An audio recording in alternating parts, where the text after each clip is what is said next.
Hablamos del Día Internacional de la Mujer con dos invitadas muy especiales, Aurora Peña y Zobeida Polito de la Unión Democrática de Mujeres. Y nos quedamos, antes de la pausa, hablando del inicio de las desigualdades, desde la misma concepción de las sociedades, ¿no? Y la señora Peña hablaba sobre el tema de lo que se plantea en el Antiguo Testamento de la Biblia sobre la creación de la mujer y de cómo las mujeres muchas veces y sin su conocimiento o sin su consentimiento se les coloca el apellido del marido y se desdeña de cierta forma su identidad, su individualidad. Entonces, otro tema que planteaba fuera del aire era el tema de la desigualdad salarial. Ese es uno de los desafíos importantes porque no siempre por un mismo trabajo se les paga igual a mujeres y hombres. Por ejemplo, en el tema de los sectores en tecnología, una mujer con la misma preparación, la misma calidad técnica, puede recibir un pago inferior al que recibe un hombre, a pesar de hacer un trabajo, un esfuerzo igual y a veces mayor. ¿Qué es lo que pasa ahí con eso? en la mayoría de las sociedades, ¿no? Bueno, eso tiene que ver con la cultura y con la visión que tienen las empresas y las personas de las mujeres. Ellos entienden y ellas que la mujer necesita menos dinero o que la mujer no se merece tanto dinero. Porque inclusive en la Constitución de la República está que todas las personas son iguales ante la ley y prohíbe la discriminación inclusive lo dice expresamente por motivo de género, de raza, etcétera. Religión. Entonces es una violación a la Constitución de la República y es una reivindicación pendiente de las mujeres, la equidad de género, que debemos también, la equidad salarial, la equidad laboral, que debemos nosotras también mantenerlo y exigirlo para que se presione y se les diga, se les ordene a las empresas, tanto públicas como privadas, que tienen que respetar los derechos de las mujeres. Que celebrar el Día Internacional de la Mujer no es mandarle flores a todas las colaboradoras. Es que no se celebra, sino, se conmemora. Exactamente. Que se conmemora la lucha de muchas mujeres que nos han antecedido. Y completando eso que decía Aurora, mira, esto es una construcción social. Parte de la división sexual del trabajo es que a nosotros, a los hombres lo ven como los proveedores, sí, a nosotras las mantenidas, entre comillas. Entonces, en ese sentido, como el hombre es el proveedor, él tiene que, señores, es que él tiene más gasto, es que tiene que manejar los cuartos. Entonces, en ese sentido te pagan más. Eso es parte de la teoría, pero también hay falta de políticas públicas. También hay que hablar eso. Los estados tienen una deuda pendiente con nosotras las mujeres. No es solamente a esos niveles, porque tú dices a nivel salarial, pero también los cargos. Alguien decía anteriormente, pero más del 68% de los empleados en el estado son mujeres. Pero ¿y cuáles son los puestos que tienen esas mujeres? O sea, son las consejeras, son las secretarias, subsecretarias, pero no asistentes. Las asistentes, o sea, no te digo que hay directora, pero ¿cuáles son los puestos que tienen de toma de decisiones? Están las mujeres y nosotros queremos estar en los puestos de toma de decisión, porque cuando estemos en los puestos de toma de decisión, entonces hay cambios en las políticas, realmente. Y esta parte de educación sexual en las escuelas se tomarían en cuenta y no está pasando la aberración que hay ahora mismo, de que no se está dando educación sexual en las escuelas y somos de la región La mayor tasa de embarazo en adolescentes la tenemos en nuestro país. Pero Que por por falta ahí de educación empieza sexual. un problema serio en Claro. cuanto a la garantía de los derechos de las mujeres, porque una mujer que fue madre adolescente no se desarrolla igual desde el punto de No tiene vista las mismas académico, oportunidades. laboral, no tiene las mismas oportunidades que pudiera tener en caso de que su ciclo de vida se desarrolle de manera Si tú normal. calculas que la mayoría de esos embarazos en adolescentes son niñas pobres, de los barrios, de los campos. ¿Y qué implica eso? El círculo de la pobreza se mantiene en esa casa. Porque una niña embarazada que llega a una casa de 6 personas y llega otro más, que tú estás agregando? Más pobreza. Sí, eso. así es. Porque son embarazos de adolescentes, muchas cosas son violaciones porque son de adultos. Exacto, y ahí hay una violación también al derecho de las mujeres a través de esas mismas violaciones sexuales.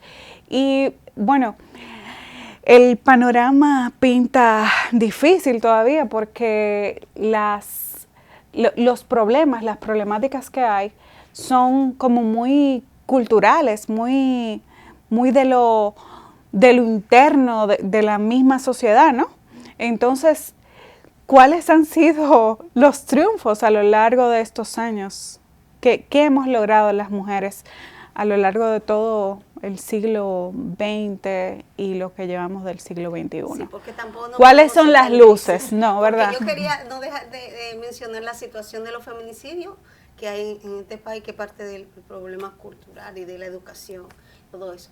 Pero nosotros no podemos ser tampoco tan crueles en ese sentido. Es decir, el mismo hecho, como tú decías, no desde los últimos tiempos, el mucho de que tengamos derecho a votar ya es un logro de la mujer, porque muchas de las jóvenes de ahora creen que todo llegó como lo tienen Sí, ahora. como que fue en bandeja de Todo plata. fue en bandeja de plata. No, por cada una de las cosas y la conquista, la mujer han tenido que luchar por educación.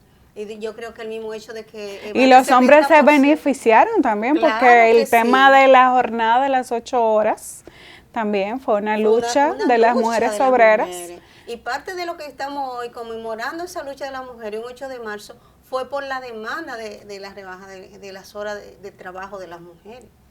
O sea, y esas son de las cosas que hay que tomar en cuenta. El derecho a la educación, el derecho a tener derecho a votar, el derecho incluso, a pesar de que tenemos derecho a decidir sobre las 3 causales, pero el derecho también de tener anticonceptivo, eso también fue parte de esas luchas. De esas luchas, porque poder tú decidir cuántos hijos quieres tener y cuándo los quieres tener. Esas son parte de las demandas. El mismo hecho de nosotras poder decir que tenemos derecho a la tierra fue una lucha. Señores, el otro día... El derecho a la propiedad. 20 años y algo es que la mujer tiene derecho a la tierra. Nosotros no teníamos título, las mujeres del campo no tenían título a la tierra. O sea, son que uno lo ve ahora muy fácil, pero el derecho a tener un divorcio, hasta eso es un derecho que hemos tenido. El derecho a hablar aquí en esta tribuna, ¿verdad? También. Claro, porque ¿saben? Nosotros hablamos del derecho al voto y en Arabia Saudita todavía las mujeres no pueden votar. Sí. No tienen derecho Y a el votar, derecho a entonces, educación, por ejemplo, recientemente está sucediendo en Irán unos ataques a los colegios sí. de niñas, Con donde gases. han sido envenenadas con gases, porque el derecho a la educación, a pesar de que el Estado quiere garantizarlo, hay desafíos culturales que están afectando al ejercicio de ese derecho. Sí. Las vestimentas también, Sí, porque en un tiempo las mujeres no podían usar pantalones y las feministas lograron que las mujeres pudieran ponerse pantalones. por supuesto, el tema de la conducción también. De conducir un vehículo, tener una licencia, el derecho a tener un pasaporte y viajar como una ciudadana sin autorización, del marido. Eso es resultado de la lucha feminista. No, y que hay que tenerlo en cuenta. El derecho a tener una propiedad también a tu nombre. Y también antes, cuando existía la monarquía, solamente los hombres podían ser reyes. Y a través tuvieron que aceptar que las mujeres pudieran ser también reinas.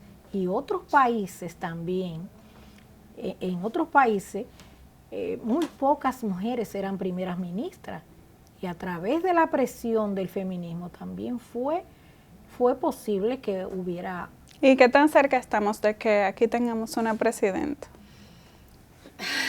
Pero si no tenemos ni siquiera paridad real en el proceso de votación y de ser elegida y tener participación política realmente con todas las condiciones que tienen nuestros pares hombres.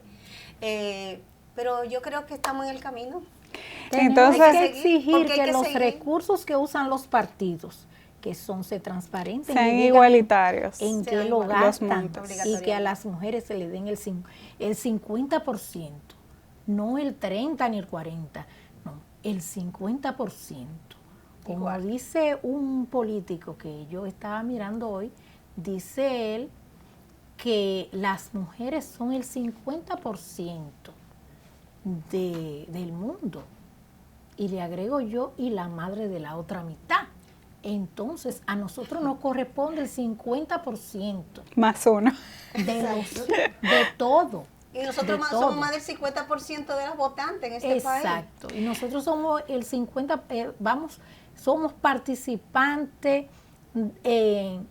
importantes en la solución de los problemas de nuestro país, pero también del mundo, como mujeres. Por tanto, tienen que darnos el 50%. Hoy no nos podemos ir de aquí sin hablar del tema de los feminicidios. Lamentablemente sigue siendo un desafío muy importante en nuestro país, involucrado el tema cultural, el tema político, el tema social, el tema económico y el tema normativo, ¿no? Entonces, ¿cuál es la situación? En este año tenemos unas cifras que desbordan las de años anteriores, ¿no? Sí, ha sido alarmante y la forma en que se ha dado también. O sea, también ha sido mucha violencia. Con muchos años, muy violenta. Y algo que tú decías, una de las grandes demandas del movimiento de mujeres, el movimiento feminista, es la ley integral de violencia. Es una ley que agrupa e integra a todos los actores del sistema, porque tenemos la 2497, pero es muy limitativa. O sea, esta es una ley que incluye a todos los actores, incluye salud, Ministerio Público, la Policía Nacional y todas las instituciones que de una u otra manera tienen que ver con esto. Educación, porque aquí tenemos que ver el problema también de educación. Y hay que empezar con los niños, en las escuelas. Es un problema de educación también, que hay que para cambiar patrones culturales. Sí, un patrón definitivamente. Y eso es una lucha que se está llevando, y tenemos esa ley que tiene ya más de 5 años, esa propuesta. Y todavía, ¿qué 5? 12 años tiene esa propuesta. Hay una propuesta de ley integral que integre todo. Y nosotros a eso es que tenemos que aspirar, a que esa ley, pero no solamente que convierta en ley, sino que haya recursos para su aplicación. Porque muchas veces nosotros tenemos leyes, pero después no aparece dónde están los recursos para poner en práctica lo que te manda de educación, de cambio de actitud en los hombres. De capacitación para el personal técnico. No hay recursos. O sea, tenemos ahora mismo, hay un plan nacional de prevención de violencia en el 2020, o sea, por bombas y platillos, todo eso. Pero ¿dónde están los recursos para ejecutarlo? Porque parte de la ejecución debe hacerse a través de los ministerios. Y los ministerios de su presupuesto deben sacar recursos para aplicar esto. ¿Y dónde están? O sea, porque yo como ministro, ¿tú entiendes? Que voy a priorizar las cosas que me interesan a mí. Ellos no están problematizados de que eso no es un problema en la situación de las mujeres. Entonces, eso de los feminicidios es un problema de educación, pero implica recursos y políticas públicas claras. Contundentes. Lamentablemente se nos acabó el tiempo, agradecemos mucho su participación, ojalá que puedan venir otro día para que hablemos sobre esos temas culturales de manera más profunda. Claro. Vamos a una pausa.